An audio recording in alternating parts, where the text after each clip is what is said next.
కేదార్నాథ్లో పర్యటిస్తున్న ప్రధాని మోదీ ఇప్పుడు మాట్లాడుతున్నారు. లైవ్ చూద్దాం. पवित्र कार्यक्रम में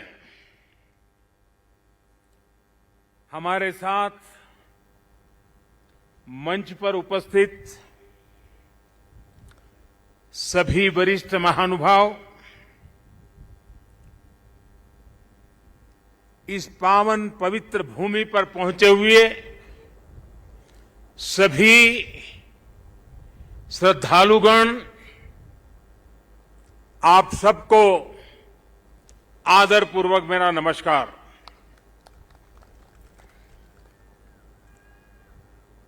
आज सभी मठों, सभी 12 ज्योतिर्लिंगों, अनेक शिवालय, अनेक शक्तिधाम, अनेक तीर्थ क्षेत्रों पर देश के गणमान्य महापुरुष, पूज्य संतगण, पूज्य शंकराचार्य परंपरा से जुड़े हुए सभी वरिष्ठ ऋषि मनीषी और अनेक श्रद्धालु भी देश के हर कोने में आज केदारनाथ की इस पवित्र भूमि के साथ, इस पवित्र माहौल के साथ सशरीर नहीं लेकिन आत्मिक रूप से वर्चुअल माध्यम से, टेक्नोलॉजी की मदद से वो वहां से हमें आशीर्वाद दे रहे हैं। आप सभी आदि शंकराचार्य जी की समाधि की पुनः स्थापना के साक्षी बन रहे हैं। ये भारत की आध्यात्मिक समृद्धि और व्यापकता का बहुत अलौकिक दृश्य है। हमारा देश तो इतना विशाल है, इतनी महान ऋषि परंपरा है, एक से बढ़कर एक तपस्वी आज भी भारत के हर कोने में आध्यात्मिक चेतना को जगाते रहते हैं। ऐसे अनेक संतगण आज देश के हर कोने में और यहां भी हमारे साथ जुड़े हुए हैं। लेकिन संबोधन में अगर मैं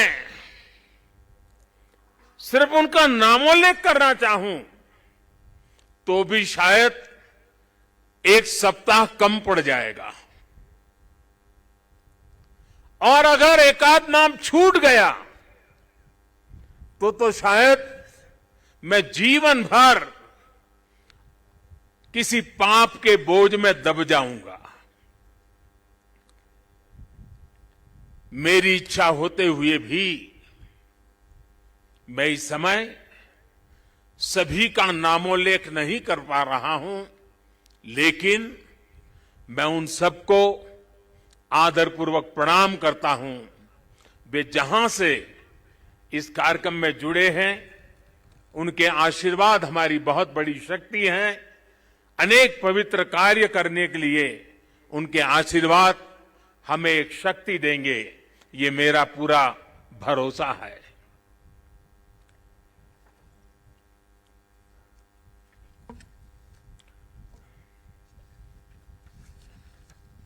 हमारे यहां कहा जाता है, आवाहनम न जानामि, न जानामि विसर्जनम, पूजनम चैव न जानामि क्षमस्व परमेश्वरम। इसलिए मैं हृदय से ऐसे सभी व्यक्तियों से माफी मांगते हुए इस पुण्य अवसर पर देश के कोने कोने से जुड़े शंकराचार्य, ऋषिगण, महान संत परंपरा के सभी अनुयायी, आप सबको यहीं से प्रणाम करके मैं आपका आशीर्वाद मांगता हूं।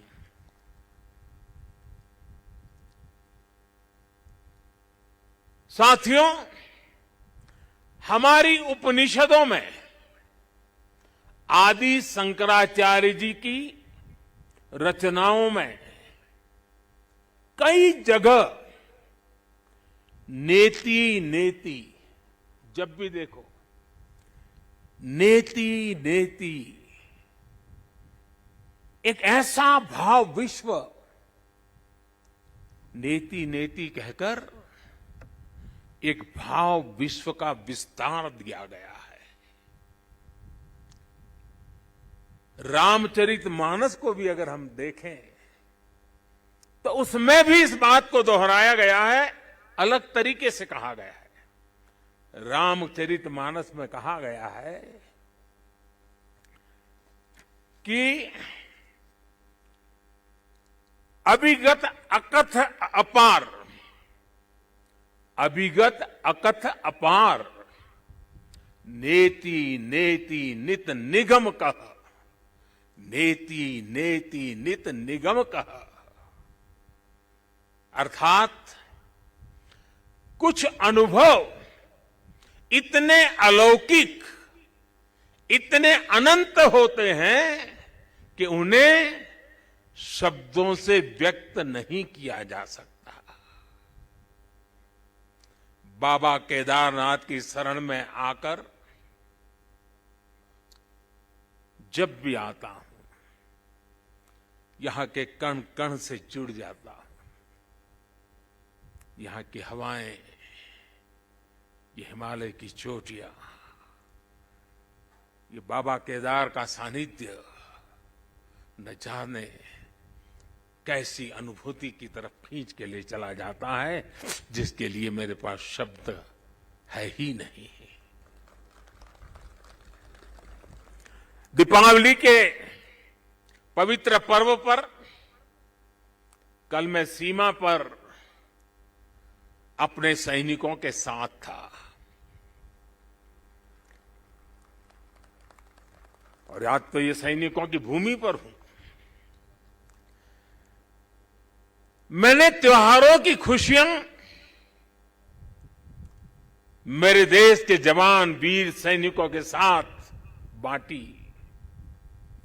देशवासियों का प्रेम का संदेश, देशवासियों की उनके प्रति श्रद्धा, देशवासियों के उनके आशीर्वाद, 130 करोड़ आशीर्वाद लेकर के मैं कल सेना के जवानों के बीच गया था। और आज मुझे गोवर्धन पूजा के दिन, और गुजरात के लोगों के लिए तो आज नया वर्ष है,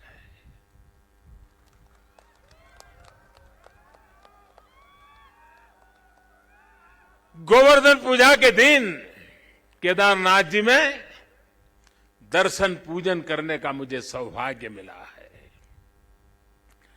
बाबा केदार के दर्शन के साथ ही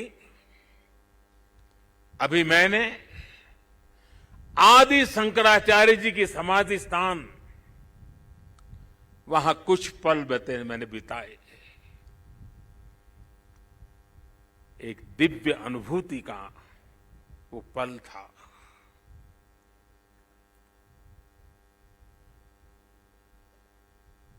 सामने बैठते ही लग रहा था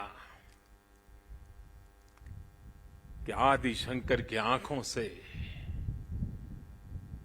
वो तेज पुंज, वो प्रकाश पुंज प्रवाहित हो रहा है, जो भव्य भारत का विश्वास जगा रहा है।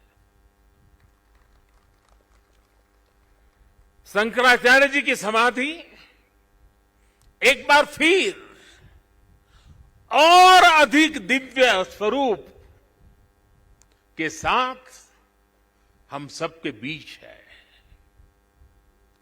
इसके साथ ही सरस्वती तट पर घाट का निर्माण भी हो चुका है और मंदाकिनी पर बने पुल से गरुड़ चट्टी उस मार्ग को भी सुगम कर दिया गया है। और गरुड़ चट्टी का तो मेरा विशेष नाता भी रहा है। यहां एक दो लोग हैं पुराने जो पहचान जाते हैं। मैंने आपके दर्शन किए, मुझे अच्छा लगा। साधु तो चलता भला, यानी पुराने लोग तो अब चले गए हैं। कुछ लोग इस स्थान को छोड़ के चले गए, कुछ लोग इस धरा को छोड़ करके चले गए। अब मंदाकिनी के किनारे बाढ़ से सुरक्षा के लिए जिस दीवार का निर्माण किया गया है, इससे श्रद्धालुओं की यात्रा अब और सुरक्षित होगी। तीर्थ पुरोहितों के लिए नए बने आवासों से उन्हें हर मौसम में सुविधा होगी।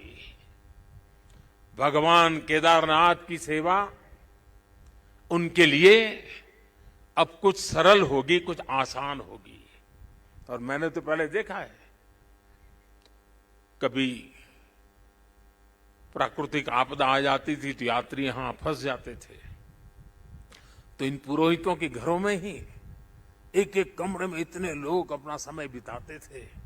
और मैं देखता था कि हमारे पुरोहित खुद बाहर ठंड में ठिठुरते थे, लेकिन अपने जो यजमान आते थे, जो अपने उनकी चिंता करते थे। मैंने सब देखा हुआ है, उनके भक्ति भाव को मैंने देखा हुआ है। अब उन मुसीबतों से उनको मुक्ति मिलने वाली है। साथियों, आज यहां यात्री सेवाओं और सुविधाओं से जुड़ी कई योजनाओं का शिलान्यास भी हुआ है। पर्यटक सुविधा केंद्र का निर्माण हो, यात्रियों की और इस इलाके के लोगों की सुविधा के लिए आधुनिक अस्पताल हो, सारी सुविधाओं वाला अस्पताल हो, रेंज सेंटर हो, ये सभी सुविधा श्रद्धालुओं की सेवा का माध्यम बनेगी। उनके तीर्थाटन को अब कष्ट से मुक्त, केदार से युक्त, जय भोले के चरणों में लीन होने का यात्रियों को एक सुखद अनुभव होगा।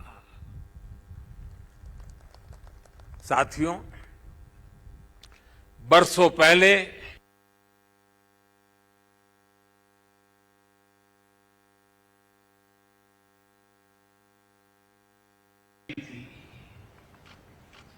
जिस तरह का कल्पनीय था, मैं मुख्यमंत्री तो गुजरात का था,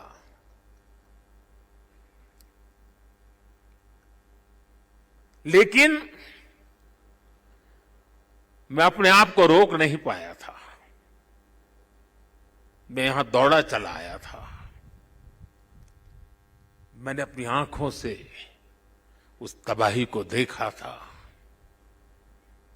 उस दर्द को देखा था। जो लोग यहां आते थे वो सोचते थे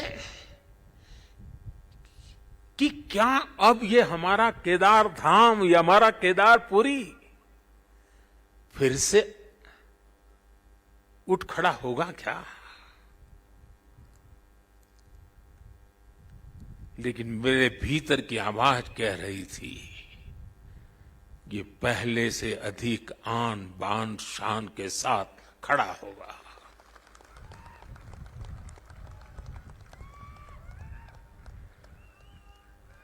और ये मेरा विश्वास बाबा केदार के कारण था। आदि शंकर की साधना के कारण था, ऋषियों मुनियों की तपस्या के कारण था, लेकिन साथ साथ कच्छ के भूकंप के बाद कच्छ को खड़ा करने का मेरे पास अनुभव भी था। और इसलिए मेरा विश्वास था, और आज वो विश्वास अपनी आंखों से साकार हुआ देखना, इससे बड़ा जीवन का क्या संतोष हो सकता है।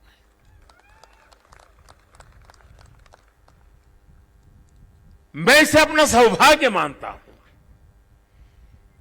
कि बाबा केदार ने, संतों के आशीर्वाद ने, इस पवित्र धरती ने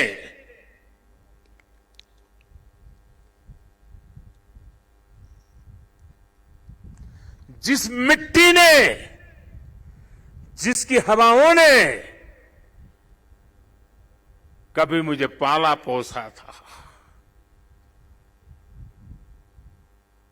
उसकी सेवा करने का सौभाग्य मिलना, इससे बड़ा जीवन का पुण्य क्या होता है।